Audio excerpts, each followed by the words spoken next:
नमस्कार, मी सुरेश शिंदे. आपण पाहतात महाराष्ट्र आपला न्यूज. आज 4 ऑगस्ट 2024.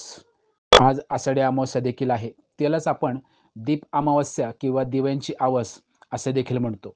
या दिवशी देवघरातील दिवे स्वच्छ करून सायंकाळी पाटावर मांडून त्याभोवती रांगोळी काढली जाते. तसेच त्याची यथासांग पूजा देखील केली जाते.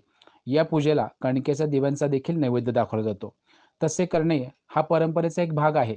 परंतु अनेकांना हा प्रश्न देखील पडतो, की हा जो दिवा आहे तो नक्की दीपपूजेसाठी असतो की पितरांच्या पूजेसाठी?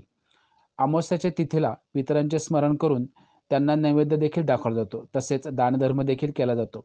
प्रत्येक अमावस्येचे वेगवेगळे वैशिष्ट्य आहे. त्याप्रमाणे आषाढ अमावस्येला दिव्यांच्या पूजनाचे देखील महत्त्व आहे. ही पूजा म्हणजे येणाऱ्या श्रावणाची स्वागताची जणू तयारीच असते. अशा उत्सव प्रसंगी कणकेचा किंवा ज्वारीचा दिवा करून तो दक्षिण दिशेला लावला जातो. हा दिवा दीपपूजा आणि पितरांची पूजा असे आपले दोन्ही हेतू साध्य करतो. दीप अमावस्यानिमित्त या दिव्यांची पूजा करून तो दक्षिण दिशेला ठेवल्यामुळे या दिशेने यमसदनी जाणाऱ्या पितरांना प्रकाशाची वाट दर्शवली जाते. तसेच किडामुंगीच्या रूपाने दिव्यापाशी गोळा होणारे जीव ते कण खाऊन तृप्त होतात, असे प्रत्यक्ष अन्नदानाचे स्वरूप आहे. हा दिवा गुळाच्या पाण्यात बनवल्याने इतका चविष्ट बनतो की तो नैवेद्य म्हणून जेवताना पाण्यात वाढला जातो.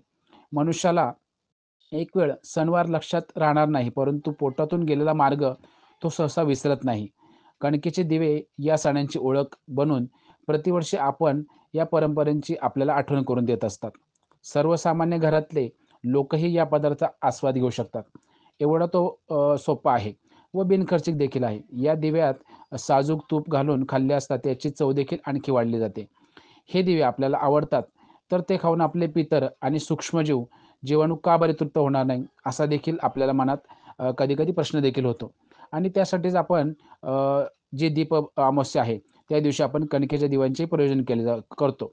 तळेगाव दाभाडे परिसरात देखील आज अमावस्याच्या दिवशी अनेक ठिकाणी, अनेक घरामध्ये असेच दीप प्रज्वलन केलेले सध्या जे आपण फोटो आहेत, ते आपण पाहू शकता.